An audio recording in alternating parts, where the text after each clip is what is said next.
Hello students, I hope that all of you are fine. So today we are going to start second part of chapter number 3 in social and political life. In chapter number 3 we have started the new topic and the topic was the state government. The topic was state government, आपकी राज्य सरकार. इस chapter में राज्य सरकार के बारे में बात हो रही है. इससे पहले पार्ट में हमने लेजिस्लेटिव असेंबली, जिसको आप विधानसभा कहते हैं, लेजिस्लेटिव काउंसिल विधान परिषद कहते हैं, इनके बारे में हमने काफ़ी कुछ पढ़ा था. इसमें स्पीकर्स, डेप्यूटी स्पीकर्स के रोल के बारे में हमने पढ़ा था, उनकी ड्यूटीज़ के बारे में हमने पढ़ा था, कैसे उनको सेलेक्ट किया जाता है वो हमने पढ़ा था. लेजिस्लेटिव काउंसिल में मेंबर कैसे इलेक्ट होते हैं ये हमने पढ़ा था. उसके बाद रिलेशंस हमने पढ़े थे कि विधानसभा और विधान परिषद में क्या रिलेशन है, ये हमने पढ़ा था. इसके बाद आज हम शुरू करने जा रहे हैं the state executive. State executive से आप समझिए कि जैसे कि एक राज्य में कौन कौन से पद होते हैं जो काम करते हैं. आपके राज्य में एग्जीक्यूटिव कौन होते हैं? Executive means executive are those persons who execute the law which are made by legislature. Legislature ने जो लॉज बनाए उन लॉज को एग्जीक्यूट करने का काम किसका है? स्टेट एग्जीक्यूटिव्स का है, एग्जीक्यूटिव का होता है.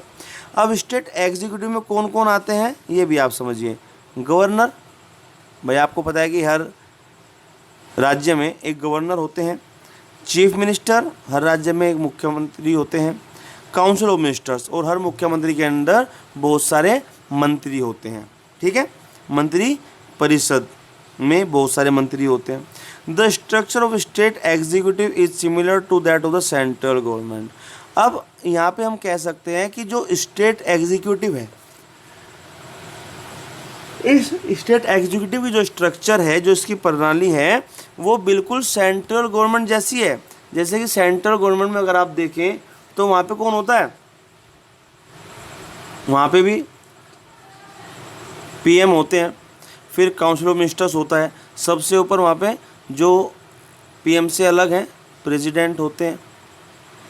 ठीक है, ऐसे ही स्टेट गवर्नमेंट में क्या होता है? स्टेट एग्जीक्यूटिव में गवर्नर हो गए, गवर्नर के बाद आपके चीफ मिनिस्टर हो गए, वहाँ पे प्राइम मिनिस्टर हो गए, चीफ मिनिस्टर के बाद यहाँ पे मिनिस्ट्री हो गई, मंत्रिपरिषद हो गया, काउंसिल ऑफ मिनिस्टर्स हो गया. ऐसे ही मिनिस्टर का एक ग्रुप वहाँ पे आपका होता है. कहाँ पर? सेंट्रल गवर्नमेंट में. अब सबसे पहले हम पढ़ेंगे गवर्नर के बारे में. किसके बारे में? गवर्नर के बारे में. The governor is the nominal head of the state executive. कि एक हेड होता है भाई, एक हेड है, एक बिल्कुल मुख्य व्यक्ति है किसके? स्टेट एग्जीक्यूटिव के. किसके? स्टेट एग्जीक्यूटिव के. He is appointed, he or she is appointed by the president of India for a term of 5 years. और जो गवर्नर होते हैं इनको प्रेसिडेंट चुनते हैं और इनका जो टाइम पीरियड होता है वो 5 ईयर्स का होता है. जो गवर्नर होते हैं वो प्रेसिडेंट ऑफ इंडिया के द्वारा चुने जाते हैं और इनका टाइम पीरियड 5 ईयर्स होता है. But he or she can be removed by the president on the advice of the prime minister. लेकिन अगर मान लो कुछ गड़बड़ की और प्राइम मिनिस्टर ने उसके बारे में प्रेसिडेंट को बोला, उन दोनों ने आपस में डिस्कशन किया, सो प्रेसिडेंट उन प्राइम मिनिस्टर से एडवाइस लेने के बाद, डिस्कस करने के बाद गवर्नर को वहाँ से हटा भी सकते हैं बिना 5 साल पूरे हुए. बिना 5 साल पूरे हुए गवर्नर साहब को पहले हटाया जा सकता है, लेकिन वो काम सिर्फ प्रेसिडेंट साहब कर सकते हैं और प्रेसिडेंट साहब इस बारे में प्राइम मिनिस्टर से डिस्कस करते हैं. In order to be governor the person should have the following. अब गवर्नर बनने के लिए क्या क्या ज़रूरी चीज़ें वो देखिए. Should be citizen of India. सबसे पहली बात तो ये कि वो भारत का नागरिक होना चाहिए. कम से कम 35 साल की उसकी उम्र होनी चाहिए. सबसे पहले भारत का नागरिक हो, 35 साल की उसकी उम्र हो. If he or she a member of parliament or state legislature, he or she has to resign from the seat after assuming the officers of the office of the governor. ये कह रहा है ठीक है भाई, हो सकता है कि वो पार्लियामेंट में मेंबर हो या स्टेट लेजिस्लेचर में मेंबर हो, जो आपकी पार्लियामेंट है उसमें मेंबर हो, या जो आपकी स्टेट लेजिस्लेचर है उनमें मेंबर हो, तो उसे उन पद से इस्तीफ़ा देना पड़ेगा. उन्हें उन मेंबर की सीट से रिज़ाइन करना पड़ेगा रिज़ाइन करने के बाद ही वह गवर्नर बन सकते हैं, उनको गवर्नर बनाया जा सकता है। एक साथ दो जगह पर वे काम नहीं कर सकते कि भाई वहाँ पर नेता भी रह लें और यहाँ पर गवर्नर भी रह लें, ऐसा नहीं हो सकता, ऐसा नहीं हो सकता। He or she cannot hold any office or profit, वही बात जो वहाँ पे बताई कि किसी सरकारी क्रम में और नहीं हो सकते। अगर मान लो वो गवर्नर हैं और उनकी कोई गवर्नमेंट जॉब है तो भी वो गवर्नर नहीं बन सकते। मान लो कोई भाई IAS PCS ऑफिसर है बहुत ज़्यादा, और वो IAS भी रहें और गवर्नर भी रहें, ऐसा नहीं हो सकता। अगर उन्हें गवर्नर की उपाधि दी जा रही है तो उससे पहले उन्हें अपनी IAS की जॉब से रिज़ाइन देना पड़ेगा, ठीक है। अब है powers and functions of the governor. Governor की क्या ताकतें होती हैं और क्या इनके काम होते हैं। Like the president of India, the governor of a state act as a constitutional head of the state during ordinary times. भाई जिस तरह प्रेसिडेंट साहब हैं, ठीक है, प्रेसिडेंट साहब की तरह, वो तो क्या हो गए, पूरे देश के हो गए, तो गवर्नर साहब क्या हैं, ये एक राज्य के संवैधानिक कॉन्स्टिट्यूशनल संवैधानिक मुख्य व्यक्ति हैं, संवैधानिक मुख्य व्यक्ति हैं। भाई जिस तरह आपको ने सुना होगा the first citizen of India कौन है, फर्स्ट सिटीजन ऑफ इंडिया कौन है, प्रेसिडेंट साहब होते हैं। ऐसे ही स्टेट के कॉन्स्टिट्यूशनल हेड कहे जाते हैं गवर्नर, राज्य के संवैधानिक मुख्य व्यक्ति कहे जाते हैं governor. But he or she becomes the real ruler of the state wherever the administration of the state is taken over by the president due to any cause or reason.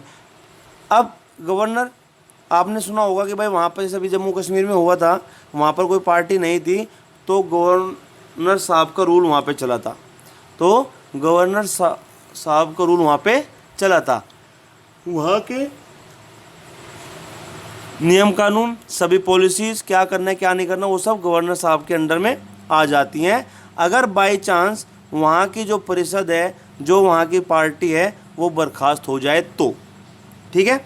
अब इनकी कुछ power हैं। Power क्या है, governor is the constitutional head of the state, entire administration is carried on in his or her name. अब आपको पता है कि गवर्नर साहब जो हैं वो कॉन्स्टिट्यूशनल हेड है, संवैधानिक मुख्य व्यक्ति हैं इस पूरे स्टेट एडमिनिस्टर के, मतलब सारा एडमिनिस्ट्रेशन गवर्नर साहब के अंदर ही होता है। The governor appoints the leader of the majority party in the state Vidhansabha as the chief minister of the state. अब जब आपने देखा होगा कि जो शपथ ली जाती है और उसमें जो मुख्य मंत्री चुने जाते हैं वो काम भी हमारे गवर्नर साहब ही करते हैं। आपने देखा जब केंद्र में बीजेपी आई थी दिल्ली में, तो वहाँ पे प्रेसिडेंट साहब ने उनको शपथ दिलाई थी। सेंटर में जो चीफ मिनिस्टर साहब होते हैं इनको गवर्नर शपथ दिलाते हैं। He or she also appoints the other members of council of ministers on the recommendation of the chief minister. उसके बाद गवर्नर साहब चीफ मिनिस्टर साहब से बात करते हैं और जो बाकी के मंत्री हैं मंत्री परिषद में उनको चुनते हैं, उनका नाम फाइनल करते हैं। उसके बाद he or she appoints the attorney general, the advocate general, chairman and the members of the state public service commission and the other officers at key position in the state. उसके बाद जो राज्य में मुख्य जगह है, मुख्य उपाधि हैं, उनको भरने के लिए भाई चाहे वो अटॉर्नी जनरल की उपाधि हो, चाहे वो एडवोकेट जनरल की उपाधि हो, चाहे वो चेयरमैन की हो, या member of state public service commission, जो ये ना PSC होता है पब्लिक सर्विस कमीशन। तो स्टेट मान लो आपका यूपी है तो यूपी PSC का जो हेड होगा, जो मेंबर हो, चेयरमैन होगा, उसको भी हमारे गवर्नर साहब ही चुनते हैं, उसको भी हमारे गवर्नर साहब ही चुनते हैं। अब यहाँ पर एक इम्पोर्टेंट पॉइंट बताया है कि a legislative assembly is a place where all the MLAs whether from the ruling party or from the opposition meet to discuss various things. Legislative assembly क्या होती है भाई, जो आपकी विधानसभा है वो क्या होती है, ये ऐसी जगह होती है जहाँ पर आपकी पार्टी के सभी नेता, चाहे वो जीती हुई पार्टी के हों चाहे वो हारी पार्टी के हों, वे सभी नेता वहाँ पर इकट्ठे होते हैं और डिस्कस करते हैं, अपने मुद्दों पर चर्चा करते हैं। Hence some MLAs have dual responsibilities, और कुछ MLA के पास तो डबल जिम्मेदारी होती है, कुछ MLA के पास तो दो जिम्मेदारी होती है।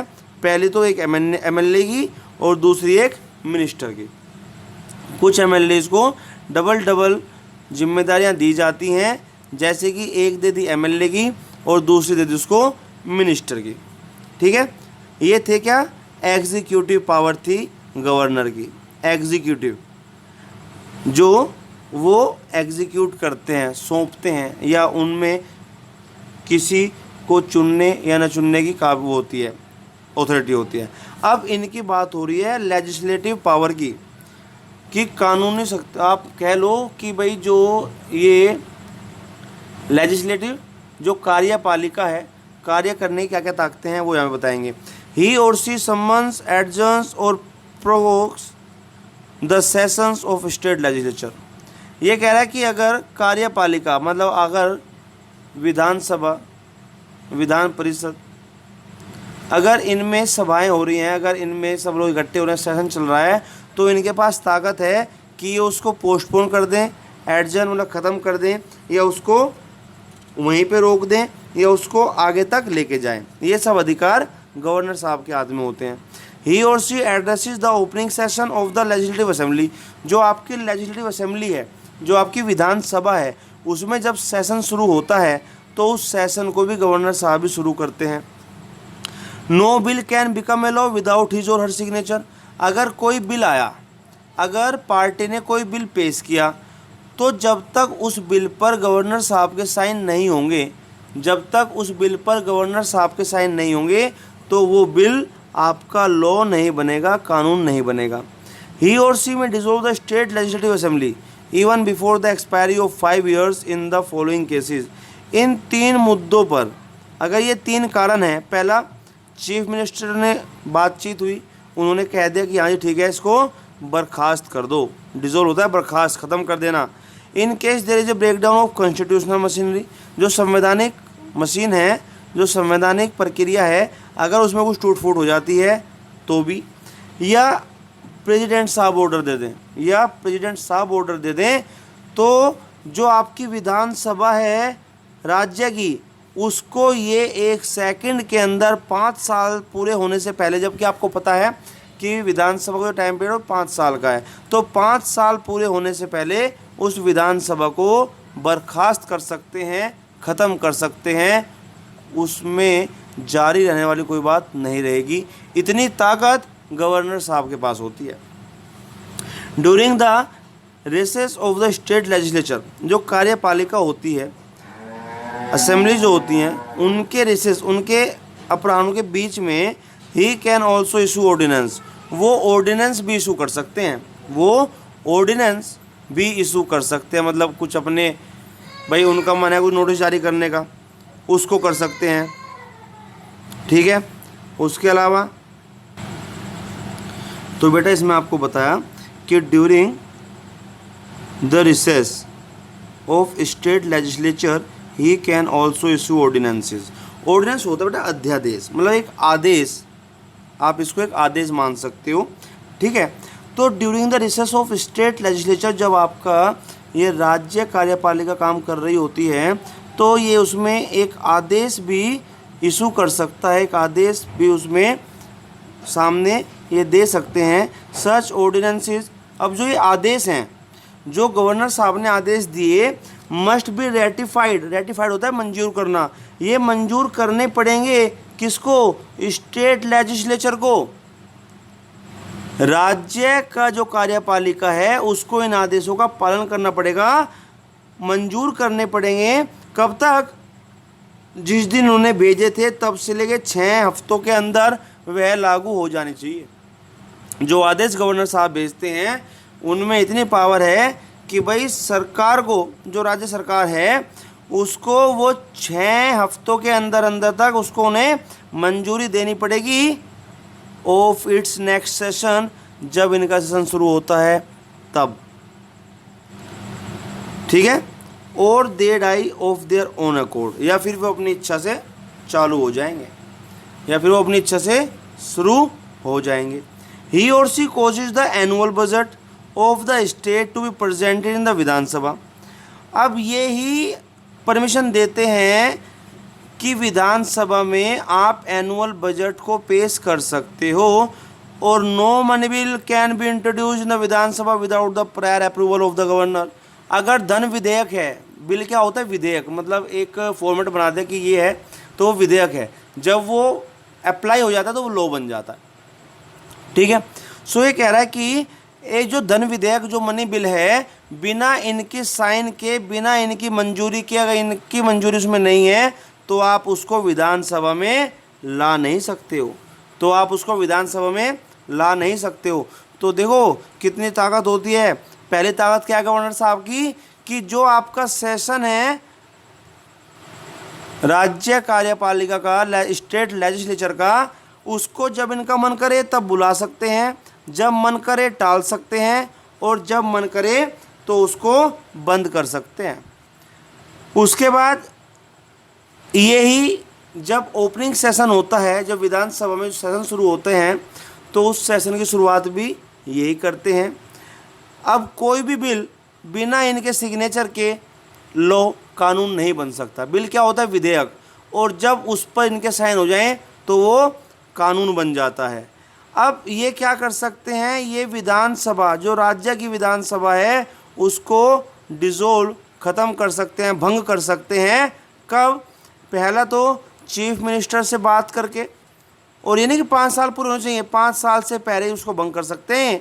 जो आपकी मंत्री, जो आपका पूरी की पूरी सरकार है, चीफ मिनिस्टर से बात करके, या अगर संविधान की टूट फूट हो रही है तो कर सकते हैं, या अगर प्रेसिडेंट साहब का आदेश हो तो कर सकते हैं। ठीक है, उसके बाद ये अपने आदेश भेजते हैं, और इनका आदेश सेशन शुरू होने के 6 हफ्तों के अंदर अंदर राज्य कार्यपालिका को मानना जरूरी है, वरना वो खुद ब खुद अप्लाई हो जाता है। अब दूसरी बात यह कि विधानसभा में अगर एनुअल बजट पेश करना है तो वो भी इनकी मर्जी से होता है, इन्हीं के कहने पे होता है। No money bill can be introduced in the Vidhan Sabha. Vidhan Sabha में आप मनी बिल को नहीं ला सकते अगर गवर्नर साहब की इच्छा नहीं है या उनकी मंजूरी नहीं है। अब ये बात थी गवर्नर साहब की, ये बात थी हमारे स्टेट एग्जीक्यूटिव गवर्नर साहब की। अब बात होगी chief minister and council of ministers की। अब मुख्यमंत्री आप जानते हैं भाई, यूपी में अभी हमारे योगी जी हैं, उनके नीचे बहुत सारे मंत्री हैं।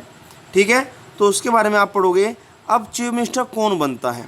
चीफ मिनिस्टर कौन बनता है? The leader of the majority party is appointed as the chief minister of the state by the governor of that state. एक राज्य का मुख्यमंत्री जीती हुई पार्टी में चुना जाता है। जो पार्टी जीत जाती है, जिसके सबसे ज़्यादा एमएलए, सबसे ज़्यादा एमएलए जीत जाते हैं इलेक्शन में, तो उस पार्टी में से चीफ मिनिस्टर चुना जाता है, और वह गवर्नर के द्वारा चुना जाता है। If there is no party having a clear majority, अगर किसी भी पार्टी के पास मेजोरिटी नहीं है, मतलब ज़्यादा वोट से कोई नहीं जीता है, तो वहाँ पे सरकार बनती है कोलिशन, मतलब गठजोड़ से। मतलब गठजोड़ से आपने सुना होगा कई बार इलेक्शन के दौरान कि भाई गठजोड़ है पार्टी में इस बार। किस किस में भाई? कहीं रालोद में है, कहीं सपा में है, कहीं बसपा में है, और ऐसी ही छोटी छोटी पार्टी आपस में मिलकर एक गठजोड़ बना लेती है, एक जोड़ बना लेती है, एक ग्रुप बना लेती है, जो कि सरकार फॉर्म करते हैं। The chief minister forms a council of ministers. अब जो चीफ मिनिस्टर हैं वो अपना मंत्री परिषद चुनते हैं। किससे बात करके? आपके गवर्नर साहब से बात करके। हमने अभी पढ़ा था गवर्नर साहब की जो एग्जीक्यूटिव पावर थी कि चीफ मिनिस्टर से बात करके बाकी का मंत्री परिषद में जो मंत्री है उनको चीफ मिनिस्टर साहब चुनते हैं। ठीक है, डिस्कशन गवर्नर साहब के साथ होता है। अब है कि जो पोजीशन है चीफ मिनिस्टर की, उन पे क्या क्या जिम्मेदारियां होती हैं। तो chief minister is the head of the state executive. जो स्टेट एग्जीक्यूटिव है, जो स्टेट एग्जीक्यूटिव है, वो स्टेट एग्जीक्यूटिव के जो मुख्य प्राणी हैं, जो हेड हैं, वो आपके चीफ मिनिस्टर साहब हैं। वो आपके चीफ मिनिस्टर साहब हैं। बोलो ऐसा है कि नहीं है? जो आपकी कार्यपालिका है एग्जीक्यूटिव, क्योंकि लेजिस्लेचर क्या है? विधानमंडल कह लो। जो विधानमंडल है वो लेजिस्लेचर होता है। जो विधानमंडल है वो लेजिस्लेचर है, जो एग्जीक्यूटिव है वो कार्यपालिका है, मतलब व्यवस्था को बनाने वाला, उसको आप कहते हो लेजिस्लेचर। व्यवस्था को बनाने वाला होता है लेजिस्लेचर, और कार्यपालिका, कार्य कराने वाला होता है एग्जीक्यूटिव, और न्याय को मेंटेन रखने वाला होता है जुडिशरी।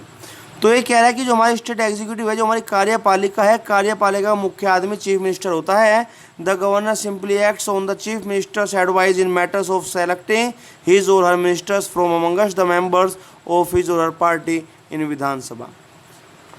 अब जो मेंबर होते हैं, जो काउंसिल के मेंबर होते हैं, मिनिस्टर होते हैं, उनको चुन तो लेते हैं हमारे चीफ मिनिस्टर साहब, लेकिन डिस्कशन होता है, सलाह ली जाती है गवर्नर साहब की कि अच्छा भाई ये है, ठीक है इनको ले लेते, अच्छा ये है, नहीं इनको रहने देते हैं इस बार, ऐसा कुछ ये लोग डिस्कस करते हैं और अपना काउंसिल ऑफ मिनिस्टर्स तैयार कर लेते हैं। The chief minister presides over the meetings of the council of ministers.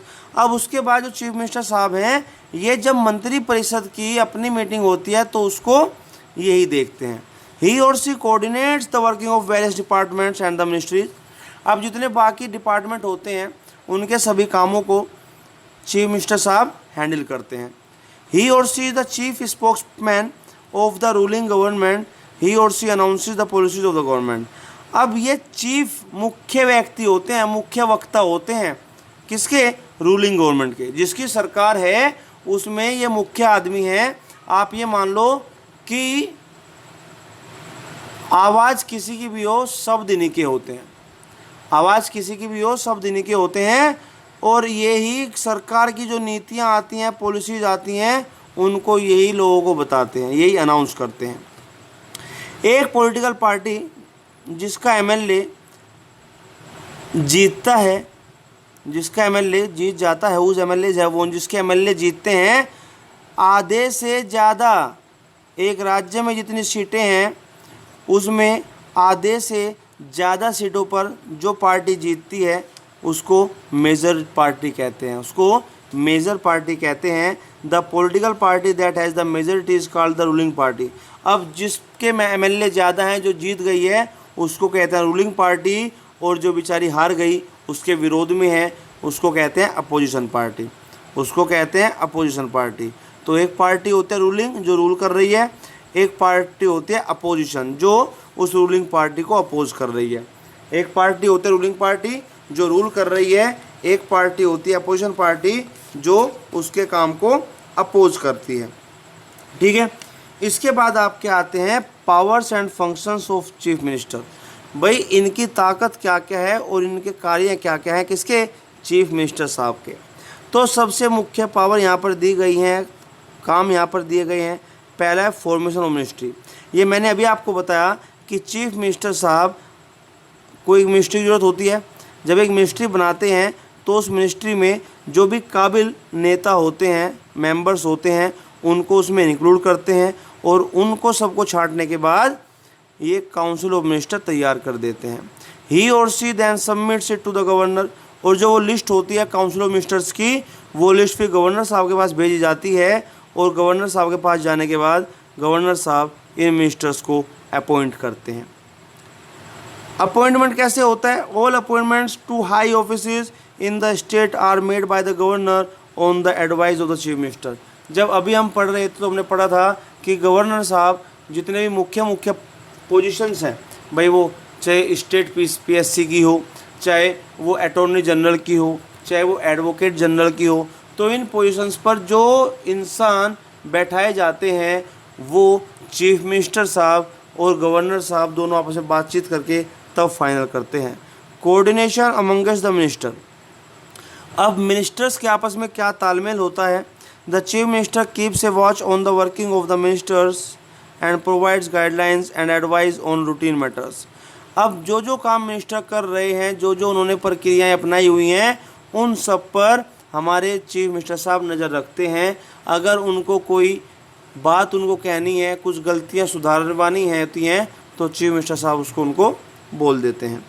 Removal of ministries. अगर चीफ मिनिस्टर साहब संतुष्ट नहीं है अपनी मिनिस्ट्री से या अपने मिनिस्टर के कामों से, तो ये उसको रिमूव कर सकते हैं, उस पोजीशन से उस व्यक्ति को हटा सकते हैं। Preside over the meetings of the council of ministers. जो मंत्री परिषद है उसकी मीटिंग का जो मुख्य व्यक्ति होते हैं वो हमारे चीफ मिनिस्टर साहब ही होते हैं।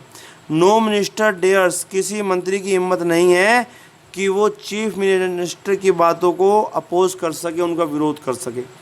किसी भी मंत्री में ये हिम्मत नहीं होती कि वो मुख्यमंत्री साहब की बातों का उल्लंघन कर सके।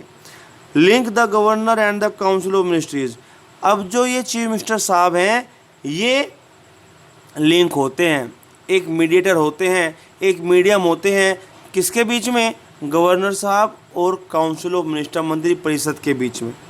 The decisions of the council of ministers are communicated to the governor through the chief minister, अब जो डिसीजंस हैं काउंसिल ऑफ मिनिस्टर्स के वो गवर्नर साहब तक पहुंचाए जाते हैं और ये पहुंचाना काम कौन करता है?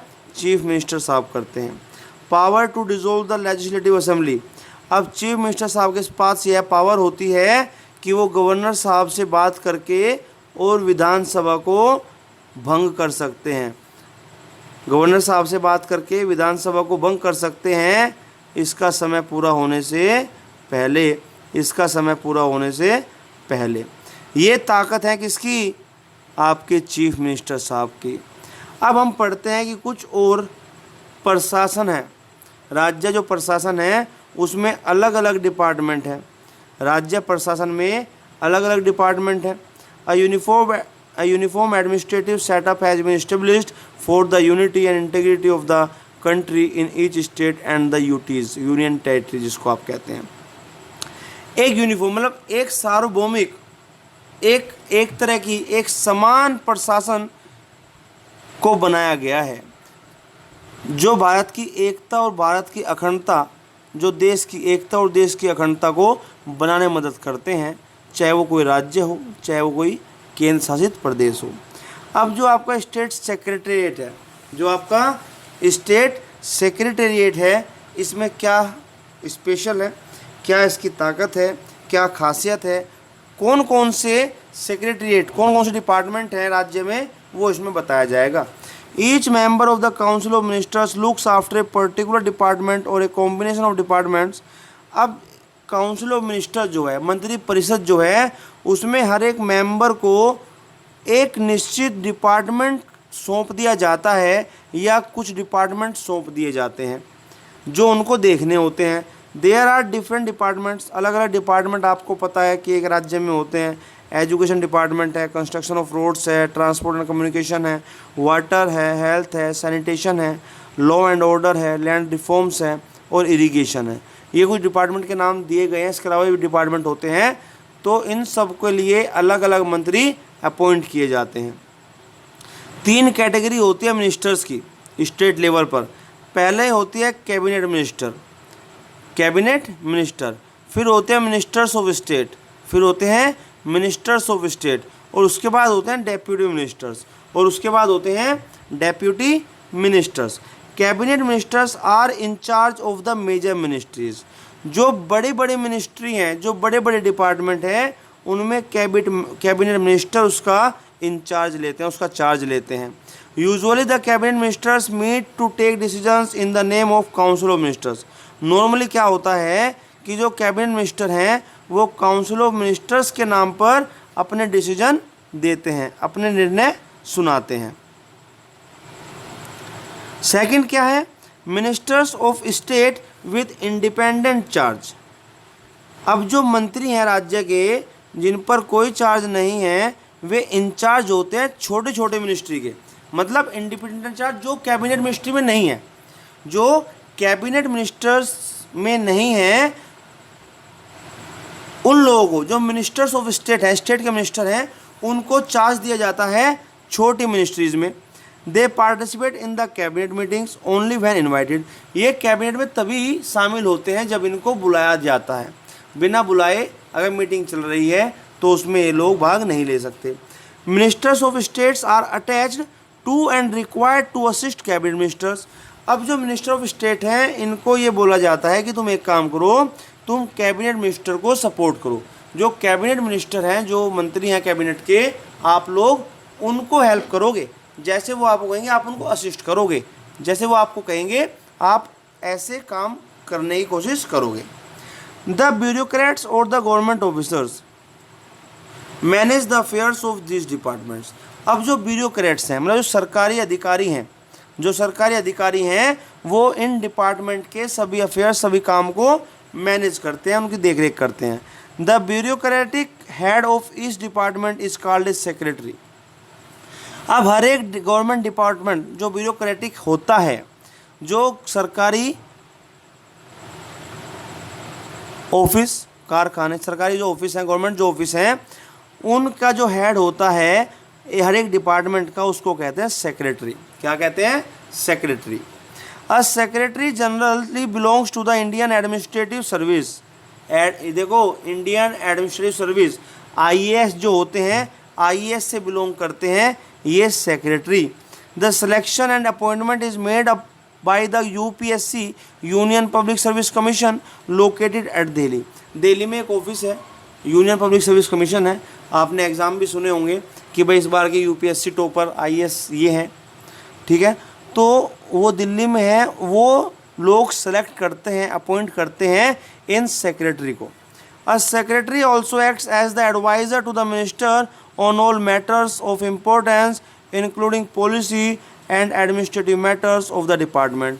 अब जो ये आईएएस ऑफिसर्स होते हैं, जो ये सेक्रेटरी बनते हैं, ये फुल अथॉरिटी होती है कि ये लोग एडवाइस करते हैं मिनिस्टर्स को डायरेक्ट। जो पर्सनल असिस्टेंट है मोदी साहब का, वो भी एक आईएएस ऑफिसर ही है।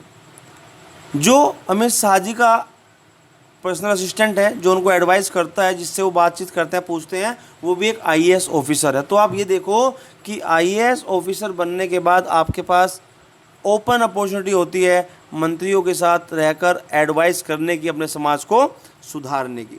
The office of the chief secretary is known as the secretariat. अब जो चीफ सेक्रेटरी है, जो मुख्य सेक्रेटरी होता है, उसके ऑफिस को कहते हैं सेक्रेटरीट। क्या कहते हैं? Secretariat. A large retinue of officers ranking downward from secretary. अब यहाँ पर एक आपको पैटर्न बताया गया है कि सबसे बड़ा कौन होता है? सेक्रेटरी सबसे बड़ा होता है, उससे नीचे एडिशनल सेक्रेटरी, उससे नीचे जॉइंट सेक्रेटरी, उससे नीचे डेप्यूटी सेक्रेटरी, उसके नीचे अंडर सेक्रेटरी, फिर एडमिनिस्ट्रेटिव ऑफिसर्स, फिर सेक्शन ऑफिसर्स, फिर असिस्टेंट्स, फिर अपर डिवीजन क्लर्क्स, फिर लोअर डिवीजन क्लर्क्स, फिर दफ्तारीज, दफ्तर में जो होता है, और उसके बाद बाकी अलग सर्विस स्टाफ होता है जो सेक्रेटरीट में काम करता है। क्या करने के लिए? गवर्नमेंट के सभी कार्यों को पूरा करने के लिए। ये सब अपना अपना काम बड़ी जिम्मेदारी से करते हैं, ये सभी अपना अपना काम बड़ी जिम्मेदारी से करते हैं। So it was all about state government. इसमें आपने विधानसभा, विधान परिषद, जिसको आप लेजिस्लेटिव असेंबली, लेजिस्लेटिव काउंसिल कहते हैं, उसके बारे में पढ़ा, उन दोनों में रिलेशन पढ़ा, उन दोनों के फंक्शंस के बारे में पढ़ा। उसके बाद आपने स्टेट एग्जीक्यूटिव, जो आपकी राज्य कार्यपालिका है, उसके बारे में आपने पढ़ा। उसमें जो पार्टिसिपेट करते हैं, भाई आपके गवर्नर हो गए, चीफ मिनिस्टर हो गए, और मिनिस्टर्स, काउंसिल ऑफ मिनिस्टर्स हो गए, इनके बारे में आपने पढ़ा। इसके बाद और भी प्रशासन में डिपार्टमेंट होते हैं, तो आपने स्टेट सेक्रेटरीट के बारे में पढ़ा। सेक्रेटरीट क्या होता है? वह ऑफिस जहाँ पर आपके चीफ सेक्रेटरी बैठते हैं, उनके ऑफिस को सेक्रेटरीट कहते हैं। ठीक है। इनकी टॉप से लेकर और सबसे नीचे तक जो इनका क्रम होता है वो आपने पढ़ा। हिरार्की जो होती है वो आपने पढ़ी। हिरार्की समझते हैं ना, HIERARCHY, तो हिरार्की आपने पढ़ी। तो अब इसमें एक दो टर्म्स हैं, वो मैं आपको क्लियर कर देता हूँ, बाकी चैप्टर हमारा कंप्लीट हो ही चुका है। सबसे पहले क्या है? बाईकैमरल। अब बाईकैमरल क्या होता है? द्वि सदन, जिसमें दो सदन होते हैं, लेजिस्लेटिव असेंबली भी होता है और लेजिस्लेटिव काउंसिल भी होता है। यूनिकैमरल, जिसमें सिंगल सिर्फ असेंबली होती है। ठीक है। उसके बाद स्पीकर कौन होता है? जो विधानसभा में, लेजिस्लेटिव असेंबली में आपने देखा होगा कि जो सबसे सामने बैठे रहते हैं, उनको स्पीकर कहते हैं। प्रिसाइडिंग ऑफिसर, मतलब उसकी देख रेख में काम होता है, उसको हम कहते हैं प्रिसाइडिंग ऑफिसर। ठीक है।